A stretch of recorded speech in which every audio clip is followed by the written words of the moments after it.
అట్టి రీతిలో చెప్పుకునేట్లా చాలా మంచిగా అలంకరణ, మొత్తం సంఘం మొత్తం ఆ చర్చి చూస్తే చాలా, ఆలయం చూస్తే చాలా అందంగా సుందరంగా ఉందంట. అట్టి రీతిలో కట్టాడంట, చెప్పుకునే రీతిలోనే. అయితే ఆయన ఏమనుకున్నారంట, అంతా కట్టి ఇంత కట్టాను కదా, నా పేరు రాసుకుంటాను ఈ సంఘం పైన అని ఆయన పేరు రాసుకున్నారంట. ఆ సంఘం పైన రాసుకొని ఆ రాత్రి ఆయన నిద్రపోతుంటే ఆయనకు ఒక దర్శనం వచ్చిందంట. ఆ దర్శనంలో దేవుడి దూత వచ్చి ఎలాగంటే ఆయన రాసుకున్న పేరుని కొట్టేసి ఆ ఊర్లో ఒక పేద విధవరాలు ఆవిడ పేరు రాశాడంట ఆ దేవదూత.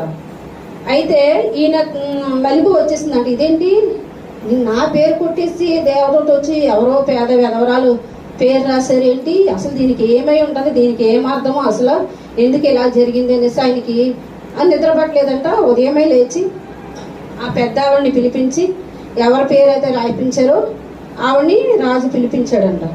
పిలిపించి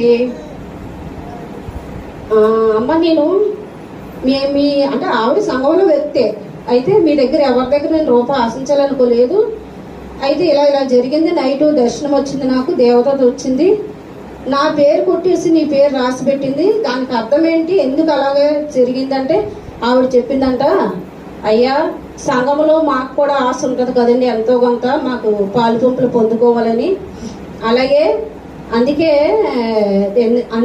నేను ఏం చేశానంటే మీకు ఎవరికి తెలియకుండా ఆవిడ ఏం చేసిందంట, ఈవిడికి ఇవ్వాలని ఆశ ఉందంట. రాజు అయితే వద్దన్నాడు కదా, ఎవరి దగ్గర నుంచి ఒక రూపాయి తీసుకోవాలని చెప్పాడు కదా, అందుకని ఇవ్వడానికి అవకాశం లేదు. ఇవ్వాలని ఆశ ఉన్న పేదరాలైనా ఇవ్వాలని ఆశ ఉంది, కానీ ఆయన వద్దన్నారు కాబట్టి ఇచ్చే అవకాశం లేక తన ఆలోచన తను ఏదైతే చేయగలదో, నేను ఇలా చేయగలను, దేవుడు ఆలయానికి ఎంతో కొంత నేను ఇలాగన్నా పని చేయగలనని ఆలోచనతో ఆవిడ ఏం చేసేదంట, మరి పెద్ద ఆలయం కదా, ఆలయానికి ఇసుక సిమెంటు ఇటుకలు అవి పడతాయి కదా, అవి మోయటానికి అప్పట్లో గుర్రాలు ఉండేయేమో, మరి గుర్రాలను ఉపయోగించారంట.